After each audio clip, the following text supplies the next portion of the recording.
इनका जो है टाइमिंग जो ठीक नहीं है, आधे घंटे से पहले तो बस मिलती नहीं है। अगर यहाँ पे नंबर ऑफ फीमेल ज़्यादा होंगे ना तो बस यहाँ पे रुकेगी ही नहीं, बहुत कम होगा जो एक दो बंदा होगा जो रोक लेता है, अदरवाइज नहीं। दिल्ली में ही आप कार पार्किंग की जगह देखें तो ये जो बस्तियां जो दिल्ली में बसी हुई हैं, इससे बहुत ज़्यादा ज़मीन पर, शायद 1 या 2% ज़मीन पर गाड़ियां बसी हुई हैं। जितनी बसों की ज़रूरत है वो बसें हैं नहीं, बहुत कम संख्या में उपलब्ध है।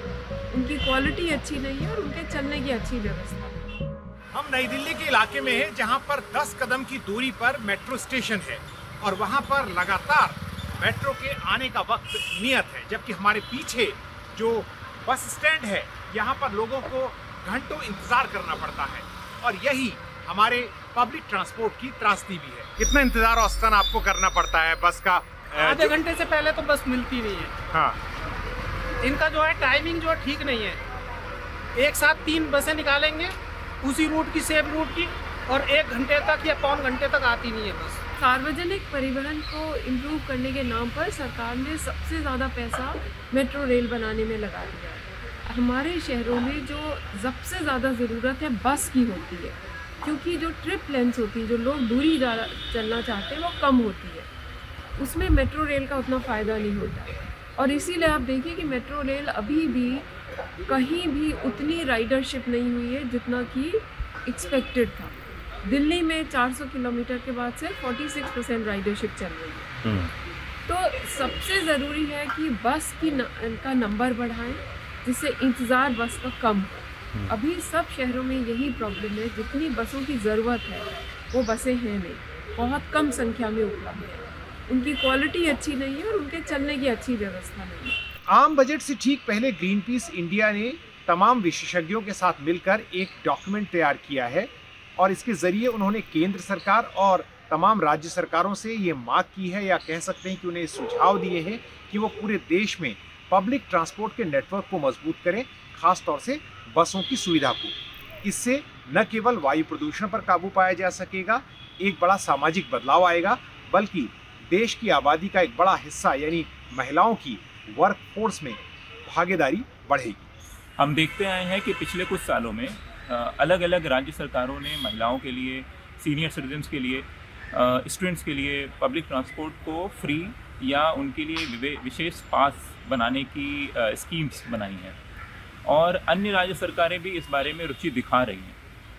तो इस वजह से हमें लगता है कि इसे पूरे देश में एक व्यवस्थित तरीके से, इसके बारे में एक नीतिगत तरीके से इसको कैसे किया जा सकता है, इसको सोचने की ज़रूरत है और इसके बारे में एक नीति नेशनल स्तर पर होनी चाहिए। उसी को लेकर हमने एक नीति बनाई है, ड्राफ्ट नीति।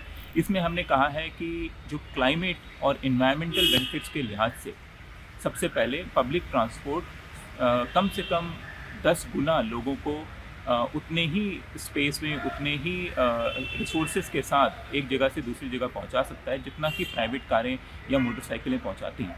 दिल्ली की बहुत बड़ी आबादी बहुत कम जमीन पर बिना बुनियादी सुविधाओं के रहती है, लेकिन अमीर लोगों की कारें शहर के बीचों बीच बड़े पॉश इलाकों में 50-100 रुपए देकर दिन भर खड़ी रह सकती है। लगभग दिल्ली में 25% जो आबादी है जो बस्तियों में रहती है वो 0.5%, मतलब महज आधे % ज़मीन पर 25% आबादी रहती है।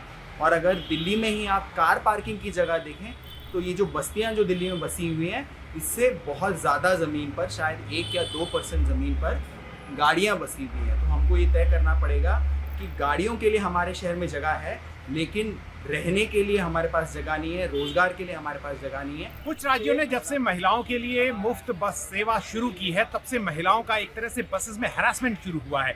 अक्सर ड्राइवर उनके लिए गाड़ियां रोकते नहीं और कई बार उन्हें मुफ्तखोर यात्री कहकर सताया जाता है। कमेंट्स बहुत गंदे गंदे होते हैं कि फ्री की राइड है, आप लोगों को तो लेना नहीं पड़ता। अगर कोई भी डिसेबल है, जो को भी है, अगर बोल भी दे कि भाई सीट दे दो, सीट ऑफर कर दो, तो उसके लिए होता है कि हम लोग टिकट लेके बैठे हैं, आप लोग तो फ्री हो। ये तो फेसेस हम लोग कर रहे हैं, मतलब बहुत ज़्यादा वो है। जेंट्स लोग कंप्लेंट बहुत करते हैं सीट टिकट, अगर टिकट फ्री है तो ऑब्वियसली हमें गवर्नमेंट से, आप लोग थोड़ी ना कुछ कर रहे हो। कंडक्टर लोग भी कुछ रोकते नहीं है। अगर यहाँ पे नंबर ऑफ फीमेल ज़्यादा होंगे ना तो बस यहाँ पे रुकेगी ही नहीं, बहुत कम होगा जो एक दो बंदा होगा जो रोक लेता है, अदरवाइज नहीं। अगर नंबर ऑफ पीपल वुमेन ज़्यादा होंगे ना तो नहीं रोकेंगे। ये बहुत चिंता की बात है कि ऐसी आइडिया आज के समय में हमारे देश में एक बहुत ही रेडिकल आइडिया लगता है। ये कोई रेडिकल आइडिया है ही नहीं, ये बहुत ही बुनियादी आइडिया है। आप कुछ अलग अलग रिपोर्ट्स देखें, centre for science and environment के रिपोर्ट्स देखें, क्या कहा जा रहा है कि पब्लिक बस जो है एक गाड़ी से दुगना ज्यादा जगह लेता है सड़कों पे, लेकिन एक पब्लिक बस में 40 लोग जाते हैं जबकि एसयूवी में एक आदमी जाता है। और जब पोल्यूशन इतना बढ़ता जा रहा है, वेहिकुलर पोल्यूशन इतना बड़ा रोल प्ले कर रहा है हमारे पूरा शहर को प्रदूषित करने में, पूरे देश को प्रदूषित करने में, तो अगर हमको जिंदा रहना है तो हमको पब्लिक ट्रांसपोर्ट चाहिए, उसके बिना चलेगा नहीं।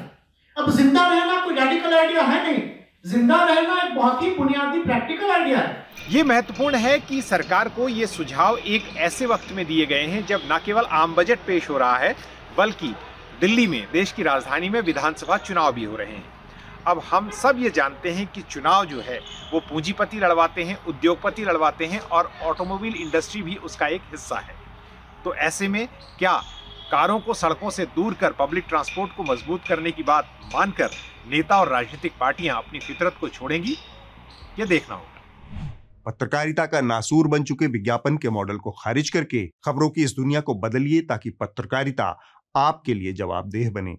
newslaundry.com/subscription पर क्लिक कीजिए और अपने मन मुताबिक पेमेंट का विकल्प चुनिए, क्योंकि हमारे सब्सक्राइबर्स का नारा है, मेरे खर्च पर आजाद हैं खबरें।